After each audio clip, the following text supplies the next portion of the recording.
वैष्णो देवी के दुर्लभ दर्शन करने के बाद हम बहुत मन में शांति सुकून मिला। वो वीडियो भी मैं डाली हूँ फ्रेंड्स।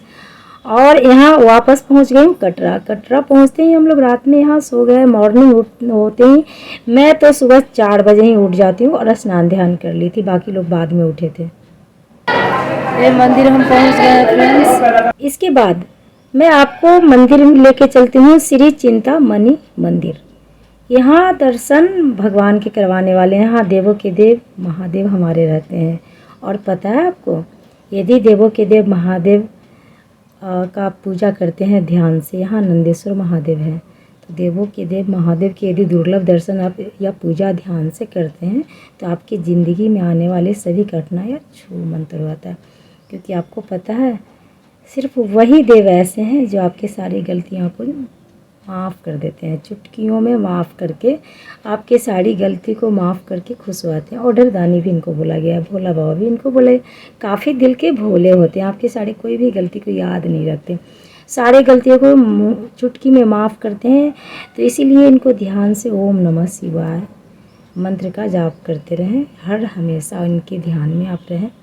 नहीं तो श्री शिवाय नमः तुभ्यम, इस मंत्र को आप बार बार जपते हैं और शिव पार्वती का ध्यान में हमेशा आप रहते हैं तो आपकी ज़िंदगी में मैं दावे के साथ कह सकती हूँ कोई कठिनाइयाँ आएगा ही नहीं।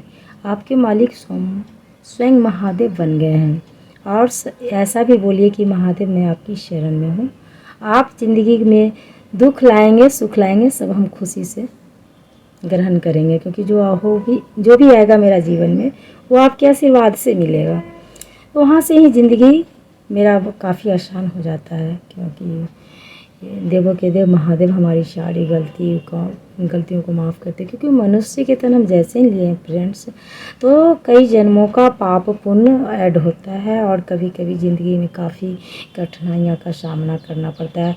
किसी किसी को काफ़ी खुशी मिलता है, तो अलग अलग तरीक़ों का पनिशमेंट आता है। जैसे हम घर में भी कोई गलती करते हैं तो मम्मी पापा पनिशमेंट देते हैं, ठीक उसी तरह से हमारा जीवन में ये चक्र चलता है।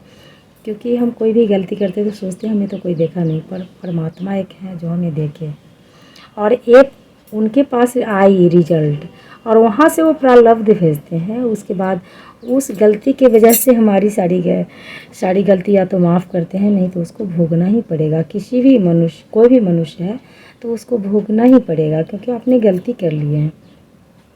तो ध्यान रहे कभी भी जीवन में गलती ना करें। अपने माँ बाप को बहुत ज़्यादा पूजा करें, प्रसन्न रखें। माँ बाप ही भगवान होते हैं, उनकी यदि पूजा कर लेते हैं तो सभी पूजा का फल मिल जाता है। सभी जगह जाने का पुण्य, सभी मंदिरों में दर्शन करने का फल मिल जाता है। तो इस तरह से अब नंदेश्वर के कान में हम जब कहते हैं ओम नमः शिवाय बोल के और रिक्वेस्ट करते हैं कि हे नंदेश्वर महादेव, मैं जो बोलूँगी देवों के देव महादेव तक पहुंचा दीजिएगा बात, प्रार्थना करके यदि हम बोलते हैं तो हमारी बात 3-3.5 महीना तक पूरा हो जाता है। मनोकामना जो भी हम बात बोलेंगे वो किसी को आपको बताना नहीं है। यहाँ पे सभी लोग हम लोग बोलेंगे कान में। बाबा का हम भी बोल रहे हैं, भाभी जी हैं वो भी बोल रहे हैं। यहाँ पूजा अर्चना पहले महादेव को हम कर लिए हैं, जल चढ़ाए, जो भी हमारे साथ फूल अक्षत जो भी था भाभी चढ़ाई, मैं तो सिर्फ जल चढ़ाई। इन्होंने भी कान में उनको प्रार्थना किए हैं और देवों के देव महादेव 3 महीना में मनोकामना पूर्ण कर देंगे। पूरा निष्ठा के साथ, यदि पूरा विश्वास के साथ आप ऐसा करते हैं तो आपकी मनोकामना ज़रूर पूर्ण होती है। तो जिनको उतना विश्वास नहीं होता है पर उनकी उतना मनोकामना अधूरा रह जाता है। भगवान तो सभी का सुनते हैं, पर निष्ठा और विश्वास के साथ आपको ऐसा करना है। यहाँ पास में कई मंदिरों का हम दर्शन करा रहे हैं और हम फटाफट दर्शन कराएंगे कि कई मंदिरों में हम लोग को जाना है, घूमना है, भगवान का दर्शन करना है, दुर्लभ दर्शन। तो यहाँ से हम जल्दी निकलने वाले हैं। बहुत सुंदर राधा कृष्ण की मूर्ति आप देख रहे हैं और इसी के साथ में कई मंदिर में यहाँ जल्दी जा रहे हैं, क्योंकि समय हम लोग के पास नहीं था और कई मंदिर इस समय जल्दी आ गए हैं। तो 7 बजे ही आए हम लोग फ्रेंड्स, तो कई मंदिर यहाँ बंद भी है।